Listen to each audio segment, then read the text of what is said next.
नमस्कार मंडळी, सारिकास किचनमध्ये तुमचं पुन्हा एकदा मनापासून स्वागत करते.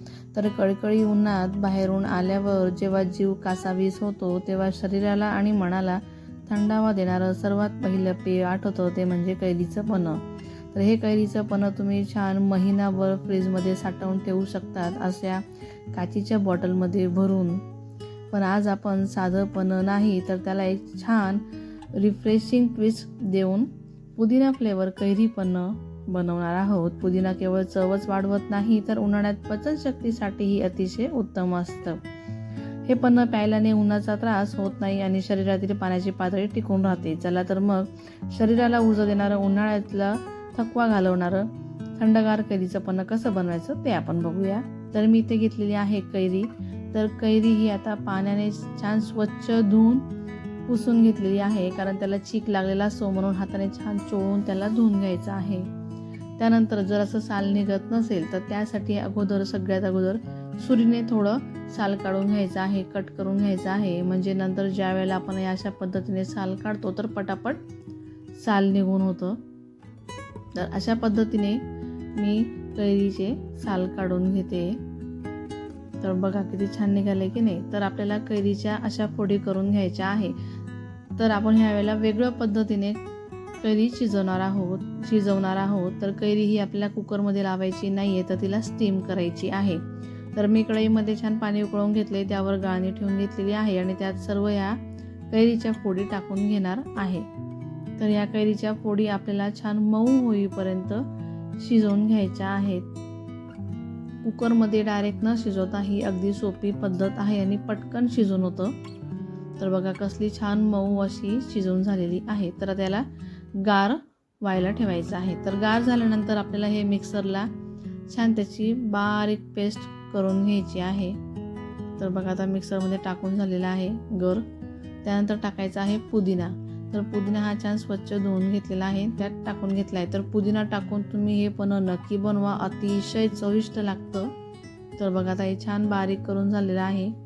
त्याला गाळायचं अजिबात नाही आहे. तर तसंच आपण यात टाकणार आहोत. तर मी आता कढईमध्ये पाणी गरम करायला थोडं ठेवलेलं आहे.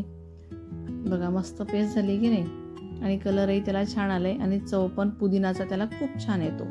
तर पाणी गरम झालं आहे, त्यात मी आता 1 वाटी गूळ टाकून घेणार आहे. तर गूळ आपल्याला यात छान मेल्ट करायचा आहे. तर बघा जर तुमची कैरी खूप आंबट असेल तर तुम्ही गुळाचं प्रमाण त्यानुसार वाढवा. आता ही मी केशर कैरी घेतलेली आहे, ती एवढी आंबट नाही आहे म्हणून मी गूळ 1 वाटी घेतलेला आहे. आता गूळ वितळला की त्यात आपल्याला ही बारीक केलेली पेस्ट टाकून घ्यायची आहे. त्याला व्यवस्थितपणे मिक्स करून घ्या. बरं, मी बनवलेल्या रेसिपीज तुम्हाला कशा वाटतात त्या कमेंट करून प्लीज नक्की सांगत चला. त्याचबरोबर व्हिडिओला लाईक करा, शेअर करा आणि हो, चॅनलवर नवीन असाल तर चॅनललाही नक्की सबस्क्राईब करा. चला तर आता हे छान मिक्स करून झालं आहे. त्यात टाकून घेतलेलं आहे मीठ. तर मीठ तुम्ही हे चवीनुसार टाकून घ्या. आता त्याला एक छान उकळ येऊ द्यायची आपल्याला. बरं, रेसिपीज कुठून बघताय तेही तुम्ही मला कमेंट करून नक्कीच सांगा, म्हणजे मलाही कळेल की माझी रेसिपी कुठपर्यंत पोचत आहे. तर आता त्याला छान उकळ आलेली आहे, छान ते घट्ट झालेलं आहे, त्याचा कलरही छान बदललेला आहे. तर त्याला आपल्याला छान आता गार होऊ द्यायचं आहे. त्या अगोदर त्याला एक छान जिरं आणि मोहरीचा तडका द्यायचा आहे. हा पूर्णपणे ऑप्शनल आहे. तर जिरं आणि मोहरीची जर तुम्ही तडका दिला, फोडणी दिली तर त्याला अजून चव वाढते, चव खूप भन्नाट लागते. तर असा तडका तुम्ही नक्कीच द्या. अगदी तेल थोडंच घालायचं, त्यात जिरं मोहरी टाकून त्याला छान तडका द्यायचा आहे. तर त्याला छान आता मी गार करून घेतलेला आहे. गार केल्याने बघा अजून ते घट्ट झालेलं आहे. तर मी इथे काचेची बॉटल घेतलेली आहे. तर या काचेच्या बॉटलमध्ये भरून तुम्ही फ्रीजमध्ये महिनाभर हे ठेवू शकतात, महिनाभर टिकतं.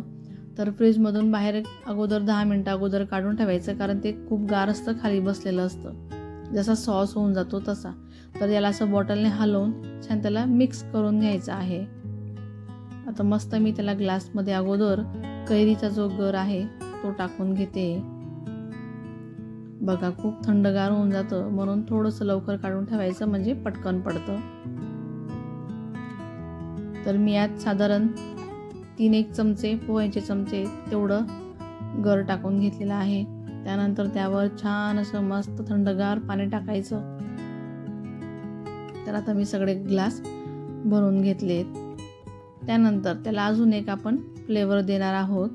तर अगोदर आपण हे पूर्ण व्यवस्थित मिक्स करून घेऊ. तर चमच्याने हे आपल्याला मिक्स करून घ्यायचं आहे. तर बघा कसलं छान मिक्स झालेलं आहे आणि त्याला छान कलर पण आलेला आहे. तर या अशा पद्धतीने आपल्याला मिक्स करायचं आहे. तर त्यात आपण काय ॲड करणार आहोत तर जलजिराचं पावडर. हवं तर तुम्ही थोडा चाट मसाला टाकू शकतात. तर मी इथे जलजिरा टाकून घेणार आहे, त्याने पण चव खूप छान लागते. तर बघा जलजिरा घेतलेला आहे, अगदी थोडंच मी त्यात टाकणार आहे. चमचा तुम्ही बघू शकतात की किती छोटा आहे आणि टाकताना पण किती कमी प्रमाणात मी टाकते. तर आता हे व्यवस्थित मिक्स करून घ्यायचं आहे. बघा छान मिक्स होतंय आणि जे राहिलेलं असेल तेही नंतर व्यवस्थित मिक्स होऊन जातं. बघा मस्त तयार झालंय की नाही. आता त्यात टाकायचं आहे बर्फ.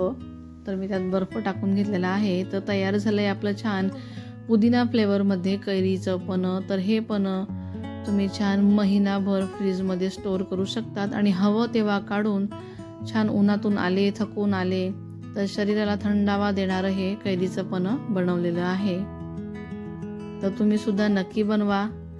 तुमच्या मित्रमैत्रिणींसोबत ही रेसिपी नक्की शेअर करा. तर मी हे असं नेहमी बनवून ठेवते, कारण उन्हाळा म्हटलं की लिंबू खूप महाग होतात, त्यामुळे ते परवडत नाहीत. म्हणून मस्त असं कैरीचं पन्ह बनवायचं आणि त्याला साठवून ठेवायचं, हवं तेव्हा बनवायचं. चला तर मग नक्की ट्राय करा. व्हिडिओ आवडली की लाईक करा, शेअर करा आणि पुन्हा एकदा सांगते की चॅनलला नक्की सबस्क्राईब करा.